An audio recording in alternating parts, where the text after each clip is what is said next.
오늘의 양식은 유다서 1장 17절에서 25절 말씀입니다.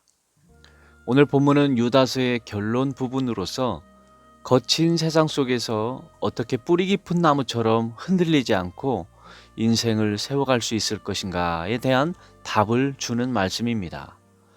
유다는 먼저 세상의 실상을 직시하게 합니다. 마지막 때에는 자기 정욕대로 살면서 남을 조롱하고 분열을 일으키는 자들이 반드시 나타난다고 말합니다. 이들은 겉으로는 신앙생활을 잘하게 보이지만, 화려하게 보이지만 실상은 육에 속한 자이고 성령이 없는 빈 껍데기 같은 인생들이라는 것입니다. 오늘 말씀은 바로 이런 세상에 휩쓸리지 않도록 하기 위해 영적 건축법을 우리에게 가르쳐주고 있습니다. 그것은 첫째, 나 자신을 믿음 위에 세우라고 말씀합니다. 본문 20절에 보면 사랑하는 자들아 너희는 너희의 지극히 거룩한 믿음 위에 자신을 세우며 성령으로 기도하라고 말씀합니다. 여기서 세우다라는 말은 건물을 짓는다는 뜻으로서 한 번의 결심으로 끝나는 게 아니라 벽돌을 한 장 한 장 쌓듯이 매일 계속되어야 하는 현재 진행형의 작업입니다. 건물을 지을 때 가장 중요한 것이 기초이듯이 우리 인생의 집은 내 경험이나 지식으로 쌓는 것이 아니라 오직 하나님을 믿는 믿음 위에 세워져야 할 것을 말씀합니다. 여기서 말하는 믿음은 단순한 신념이 아니라 하나님과의 신뢰관계를 의미합니다. 여러분, 우리가 어떤 중요한 결정을 내려야 할 때 그 판단의 근거가 무엇입니까? 세상의 정보나 나의 경험입니까? 아니면 다른 사람들의 조언입니까? 아니면 하나님의 뜻을 먼저 묻고 살피십니까? 모든 일을 범사에 하나님을 인정하며 성령 안에서 끊임없이 기도하며 하나님과의 관계성 가운데서 생각하고 선택하고 결정하는 것입니다.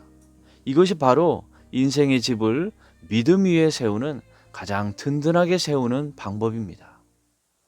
두 번째로 타인을 향한 구조 활동을 하라고 말씀합니다.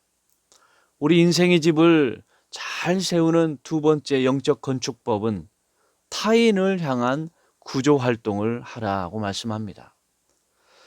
참된 신앙은 나 혼자만 잘 믿고 사는 것이 아닙니다.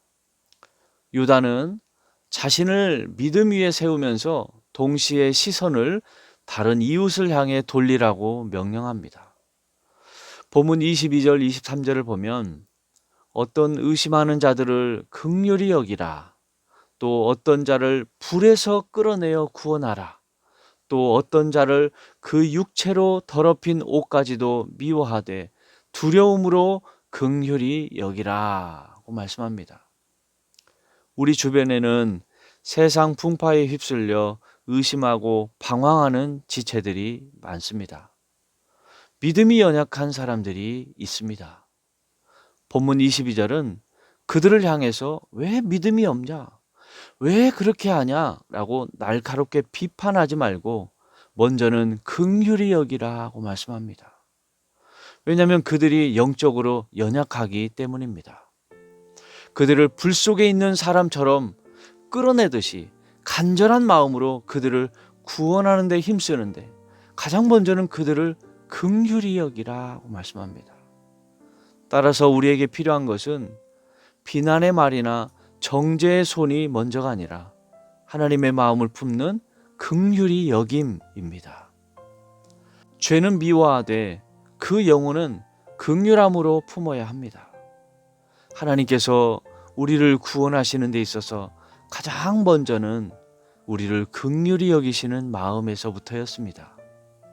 그 긍휼히 여기시는 마음에서 아드님 예수님을 보내시고 그 예수님께서 우리를 대신하여 십자가를 지심으로 우리에게 생명을 주신 그 사랑이 드러났습니다.